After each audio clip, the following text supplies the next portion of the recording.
Welcome to another edition of Northern Heat. My name is Bob Lennon, President of ThermalWood Canada, host for the show. And today our special guest, Robert Desjardin. Merci. Robert, how are you? Thank you. Very well, thank you. So you're French, but we're going to do this in English. And if you want to say some French words in between, you go right ahead. Yeah, I apologize ahead of time if there is any fumble at any moment. Well, we laugh at fumbles anyways as we go through, so there's no problem there. So a little bit of your history. You're retired a medical professional, a doctor, and then we're going to talk a little bit about one of your hobbies today. Well, but you got a different hobby though, one that you share with everybody else. So well, it was kind of it's starting way back in the medical profession. We're always surrounded by tragedies and. Medical problem, obviously, of the people. I was, as an anesthesiologist, I was seeing all kind of situation, emergencies, and blah, blah. And once you're out of that, you want to help the people stay healthy longer. And we always liked the outdoor, my wife and I. And it's one of the reasons why I immigrated, quote, from Montreal area to here. I've been in the area here for 36 years now. And being in the area, I love the outdoor. And you can enjoy the outdoor, walk it, but then I want to be active. So we decided, my wife and I, to groom, if we can say, a walking trail within the city of Bathurst, in the city limit. And it's actually, we're up to about, I would say, something like 6 kilometers of trail. Is that how much there is? Well, actually, it's a 92 acres piece of land. Yeah, we have been very lucky to be able to. It's always an opportunity to see the availability of that old farmland that was abandoned for a long time, and it had been given in inheritance to nephews and and people from out of town, and nobody in that area in their family wanted to do anything with it, so we bought it and then we grew it. But thinking about 92 acres of land, yes, and that doesn't include the where your house is, because you told me that you bought the land next to that. That's right. To build your house afterwards, but 92 acres of land in city limits. Yes. Just think about that. What would that cost you in Montreal? Actually, we didn't think it was kind of, we almost didn't realize it at the beginning. And there was a few walking trails on that land that we knew from before buying it. We knew the area. We knew the how do they say that, the way of the land, the way it is, and the quality also. It's not too marshy. They show something, and but no, it's an opportunity that we could live. So you're on Youghall Drive. Youghall Drive, yes. And what's the address? 1135 Youghall Drive. So just before you start going over the hill and down to the Queen Elizabeth. For those who had been living in the Bathurst area, in the Chaleur area for longer than me, for example, the land is 150 meters, 160 meters wide. Sorry, it's not that wide, but it's 2.2 kilometers long, as were the farmland way back. That was all long strips. All long strips. That they were, and it had been probably clear-cutted a long time ago, but all... Well, it doesn't look it now. It's all woody now. Nature took back. Yeah. But just for the sake of it, our neighbor at the back, the north side of the land, it's the old speedboat. Oh, you're directly in line with that, are you? Yes. Okay. So the old speedboat is finishing. So actually, when we cross the Peters River during the winter, or because it's landlocked, and if you go from Christie Road or wherever in town, and you venture on our land with a GPS and things, our land, and the line is there, maybe 50 feet or 60 feet away, you start the old asphalt of the ring of the speedboat. That's interesting. The other interesting part about this, and this is getting into the way we operate here, right, in our country, is that it's who's related to who. Everybody knows everybody. So the old speedboat now, yes, it's it's almost your neighbor that owns it, that's close to where you live now, that owns the Almost, steeple. yeah, And, but they have a different purpose for the whole thing. Yeah. Us, we wanted, actually, if you want to go back for the reason, we decided, my wife and I, to buy that piece of land and ease the people being active. A lot of people don't go to gyms for different reasons. They don't want to be judged because they don't fit the typical shape, or because they don't want to push themselves so hard. And so, but actually taking a walk in the wood is very healthy. Yeah. You don't have to sweat for 4 hours to be healthy. Just walking, and a lot of people are going walking. A lot of people are kind of tree hugging, or kind of, it's beginning to be more kind of holistic. And anyway, so and a lot of people, for example, with knee prosthesis, hip prosthesis, would like to go, for example, on the Micmac Trail, but it's more pretty rough, uneven. Yeah. So it's difficult to navigate. While us, it's more like us. It's not the same clientele in the sense that we're not aiming at the aerobic, exercise-driven people. We're more like people who want to walk. Just go outside. Nose in the trees and giving food to the chickadees. Yeah, but it's we were there a few weeks ago, and I apologize. I had never been there before. I've driven by there so many times and wanted to go in, but it was time. Yeah, so we went there with my grandson and my son and his dog, and it was. I really liked the experience because it had some ups and downs. So you had some rope bridges, you had all kinds of stuff in the trees, you had squirrels going. I've got pictures, and we'll slide the pictures in behind what's going on. But I have a picture of a squirrel that was in one of your bird feeders. One bird feeder. Yeah. I'm sure they eat up all your bird seed, but he jumped out. And when I took the picture, he was in the air going to the tree on the other side, which was interesting. When we planned this, it's starting small, and it's having a life of its own now. But we want the people to participate, to enjoy it. But I realize also that a lot of children or young people, if you tell a 7-year-old, come, we'll have a walk in the wood. Oh man, they're not necessarily enthusiastic. Well, you say if they're young enough, come, we'll see the elf house, or we'll go to elf's little. There's two houses and little sculptures. Or you take a more teenager. Well, we'll go to the rope of the swinging bridge. Yeah. And or later, or another level of age where there's a picnic table near the river. So we'll go have a snack there. You have to have a purpose to go somewhere and not just walk for a walk. No. So that's why we kind of cut everything with different attraction. Yeah, and you've added all kinds of things in there. Like you said, you've got attractions in there, but you've got lookouts. Because I really didn't realize, because, never going on that side of Peters River and the marsh in between. A different look. It's a completely different look. Like when we got there, we started looking and said, oh, okay, we can see Youghall Beach. We can see the Queen Elizabeth Drive and the cottages. So recognized all of those and go, you can position yourself. But from the other side, it looked completely different. Mm-hmm. And tell me, though, is that there's one part, is there a trail that you can walk through the marsh, but it's not opened up now because it's winter, but in the summertime, can you walk across the end of the marsh? No, unfortunately, the marsh is really marshy. Okay. And also, it's a protected area. If you do remember, there is that Satyr Fauve in French. I don't know the name in English. Okay. The little butterfly. Oh, it's a butterfly. The butterfly that is exclusive to that area. Okay. And is nesting or a protective zone is really the Beresford and that area marsh. Okay. It's not exclusive that marsh, but in that section. In that section. So it's really like a protected area. So and it's very muddy, because we've put in place an observation platform, and I built a little bench to be able to appreciate and relax. And the high tide, when there's a high tide, and with an east wind or a storm surge or anything, there may be a foot of water under that observation deck. Oh, okay. So this area is very kind of wet. Okay. But fortunately, it's limited to the marsh itself. It's not all the land is like that.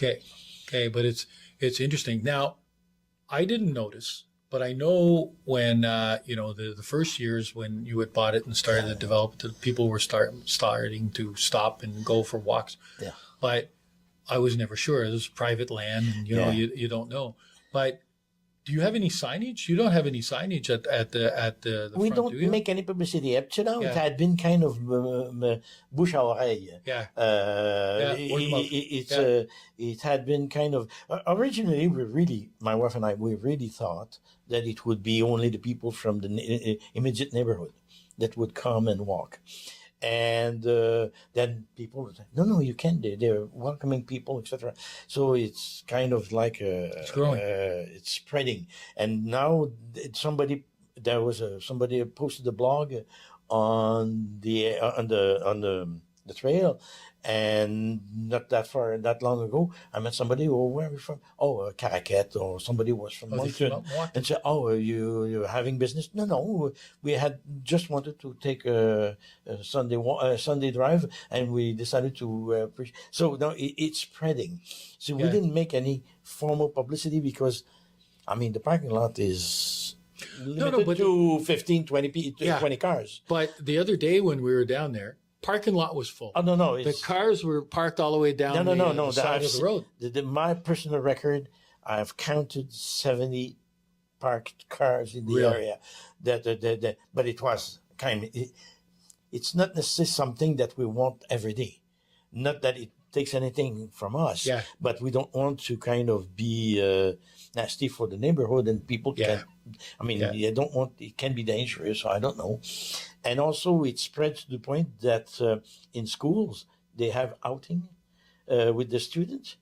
And last autumn, we had on the same day 4 school buses who came at different time with loads of children that went to the Elf House and the Crane Bridge and came back. It's a good way to bring the children in the wood without necessarily being able to supervise them, because it's more urban setup, I would say. So people are respectful. They pick up the garbage. Oh, there's always these rotten apple. We never had any vandalism itself, and praise the Lord, it didn't happen. We welcome people with their dogs as long as they pick up behind it. There's not a day we're having a walk where we don't pick up somebody else's problem. But I would say that it's 98% people are very respectful, to the point that the people were saying, "Oh, how can I help? Can you take a donation to help you?" I don't. I mean, I'm a retired physician. I don't see myself taking donation to buy the diesel for my tractor. I mean, come on. So I say, you want to give anything? We have a donation box, and the people do donate what they want. And we've been running that for 2 or 3 years now. Last year, we had more than $4,000 of donation that went directly to the food bank. Yeah, so, well, I noticed that bin. But that's one thing. But isn't there something else that you do with firewood and yeah. But actually, and this is another thing. We don't cut the wood for eating purposes. But it happens that there's falling trees. If we open a new trail bed, there's always trees that are less valuable. Or we do a certain degree of civiculture. I don't know if it's the same word in English. Same thing. Civiculture. And when we do that, forcibly we have wood. We try to spare all the hardwood because it's more precious to my mind. And so we have plenty of softwood broken from the trees and things like that. But we don't want to sell it because it's a lot of trouble. And so we put it in stove 16 inches long and non-splitted, leave it there, say it's free. You can have it.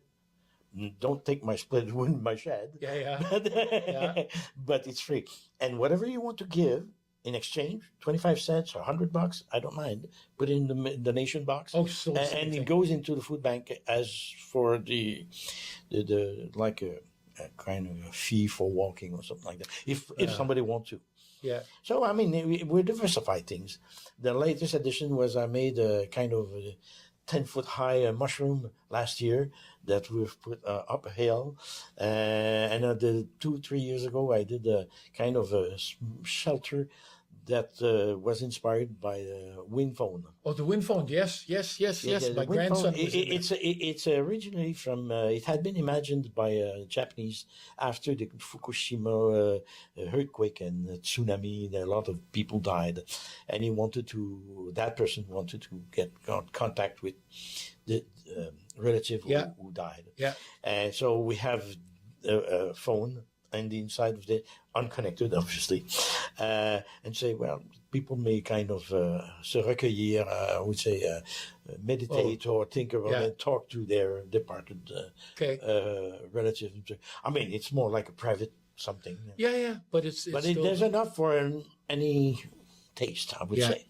No, and there's a variety. And listen, my hat's off to you for you and your wife for, allowing this gem to be shared with everybody. We wouldn't do that. We wouldn't do that if the people were not respectful, and they're very respectful. The people pick up, and there's a lot of reconnaissance, and to the point that sometimes I have to refuse donation. People, I give you bird feeders. Thank you very much, but I have about 40. Yeah, but your squirrels are happy with those. Oh yeah, they're getting fat. No, they need to go for a walk themselves.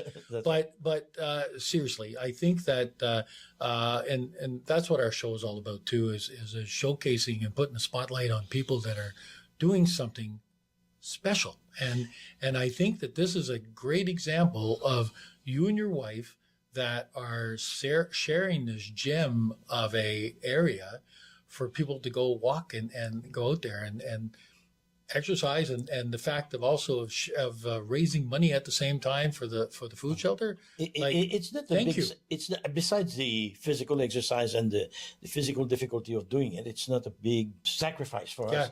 Even the parking lot people doesn't matter. It doesn't bother you having so many people, but we're very sheltered. There's a little woody area that protects us. I can have my barbecue on my balcony, and I can see there's some activity, but we're really private, and the people respect that. Yeah. My grandson really liked your walking sticks. Talking of walking sticks, actually, I didn't make them.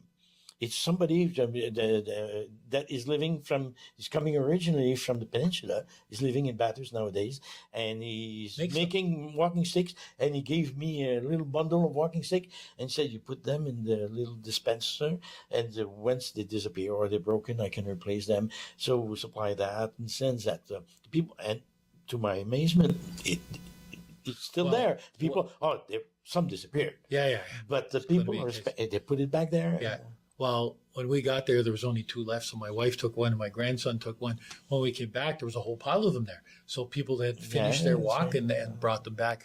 But again, listen, I really appreciate you coming in today and talking about this and again, sharing this gem of an area in the Bathurst city limits, which is crazy. Location. People would like to see nature, but they don't want to and people are afraid of venturing deep in the wood in the city limit. I mean, but there's still wildlife. Last year we met 2 mooses. Oh, they're beautiful. Across in the trail.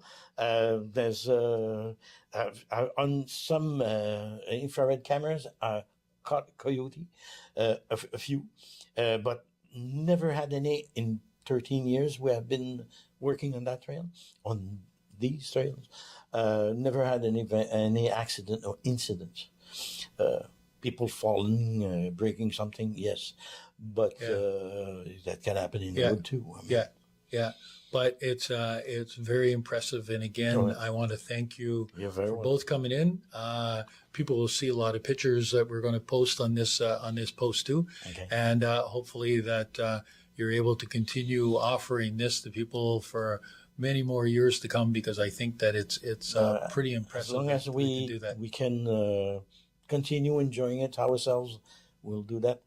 and for us, it's our therapy for us. And if it can be shared, good. Well, again, You're thank you very welcome. much. Okay. And there we have it. Another edition of Northern Heat for this week. The place you come to listen to these stories that haven't been discovered yet.